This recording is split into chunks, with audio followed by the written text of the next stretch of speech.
Hi friends, welcome to கற்போம் சமையல். இந்த ஆடி மாதத்தில் சிறப்பான நாள் ஆடி 18ஆம் பெருக்கு. எங்கள் வீட்டில் இந்த ஆடி 18ஆம் பெருக்கு எப்படி கொண்டாடுறோங்கிறத உங்கள் கூட இந்த வீடியோவில் ஷேர் பண்ணுறேன். வீடியோவை பாருங்கள். இந்த ஆடி மாதத்துடைய சிறப்பு தேவர்களுக்கெல்லாம் சிறந்த மாதம். இந்த ஆடிப்பெருக்கு இந்த நாளில் நம்ம எதை செய்தாலுமே பெருகும். அதனால தான் இந்த நாளில் எல்லா நல்ல காரியம் மங்கள காரியத்தையும் நாம் செய்யலாம். எது பெருகணும்னு நினச்சி நம்ம ஆடி 18ஆம் பெருக்கு அன்னைக்கு நம்ம அதை படையலில் வைக்கிறோமோ அது பெருகும் அப்படிங்கிறது நம்மளுடைய நம்பிக்கை. நமக்கு பக்கத்தில் ஆறு இல்லைன்னா பரவாயில்ல, நம்ம வீட்டில் தண்ணீர் இருக்க கிணறோ அல்லது வாட்டர் டேங்க் அதை காவிரியாக நினச்சி நம்ம வணங்கலாம். இல்லைன்னா ஒரு சொம்பில் ஃபுல்லாக தண்ணியை வச்சு அதில் மஞ்சள் தூள் பூ சேர்த்து வணங்கலாம். தண்ணீர் நிரப்பின குடத்தில் 8 இடத்துல மஞ்சள் குங்குமம் வைக்கணும். அடுத்ததாக கோலம் போட்டு கோலத்து மேலே பீடம் வச்சு பீடத்தில் மஞ்சள் பிள்ளையார் கையால் பிடிச்சு வைக்கணும். பிள்ளையாருக்கு குங்குமம் வைக்கணும்.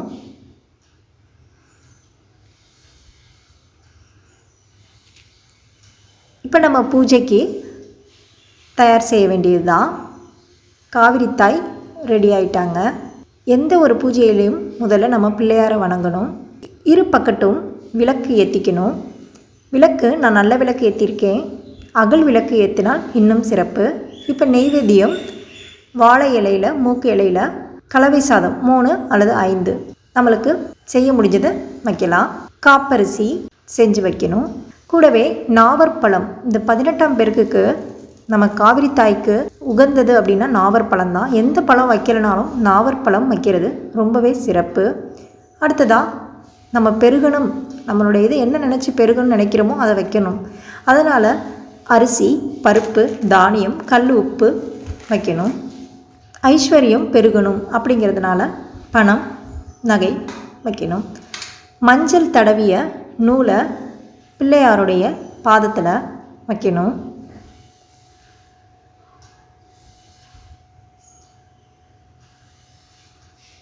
இந்த படையலில் குங்குமம், சந்தனம், மஞ்சள், பூ, கல்லுப்பு, தானியம் இதெல்லாம் கட்டாயம் இருக்கக்கூடியது.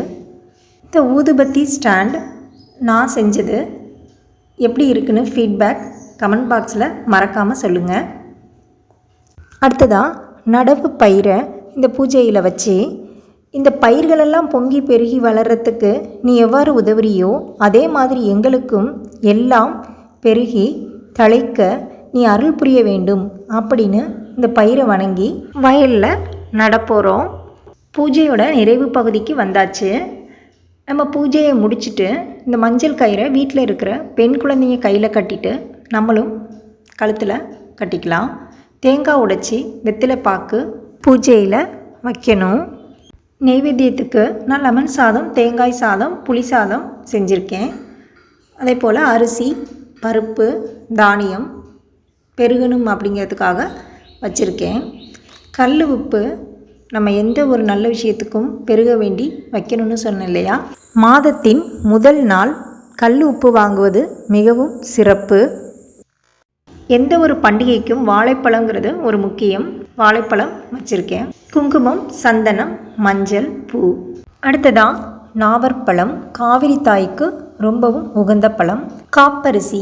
காப்பரிசி எப்படி செய்கிறதுனா பச்சரிசியை 2 மணி நேரம் ஊற வச்சு பொட்டுக்கடலை வறுத்து வெல்லம் நுணுக்கி தேங்காய் சில்லும் எள்ளும் சேர்த்து ரெடி பண்ணி வச்சுருக்கேன். அடுத்ததாக பழத்தில் எலுமிச்சை, ஆப்பிள், மாதுளை, ஆரஞ்சு இது ஆப்ஷனல் தான். நாவற்பழமே போதும். அடுத்ததாக வெள்ளி, தங்கம், காசு. பணம் எதுக்காகனா நம்ம வீடு கன்ஸ்ட்ரக்ஷன் ஒர்க்குக்காக இனிஷியல் அமௌண்ட் இது. ஸோ பெருகணும், நம்ம இந்த 18ஆம் பெருக்கில் வச்சு வணங்குறது பல்மடங்கு பெருகும் அப்படிங்கிற ஐதீகத்தினால இது நல்ல காரியங்கிறதுனால அந்த பணத்தை நான் வச்சுருக்கேன். வீடு கட்டுறதுக்கான பணம். வர ஆகஸ்ட் 3 ஆடி 18ஆம் பெருக்கு அன்னைக்கு நாங்கள் ஆற்றில் போய் ஆடி 18ஆம் பெருக்கு கொண்டாட போகிறோம். வீடியோ போடுறோம் பாருங்கள். இப்போ தீபாராதனை காமிச்சு பூஜையை நிறைவு செஞ்சுக்கலாம்.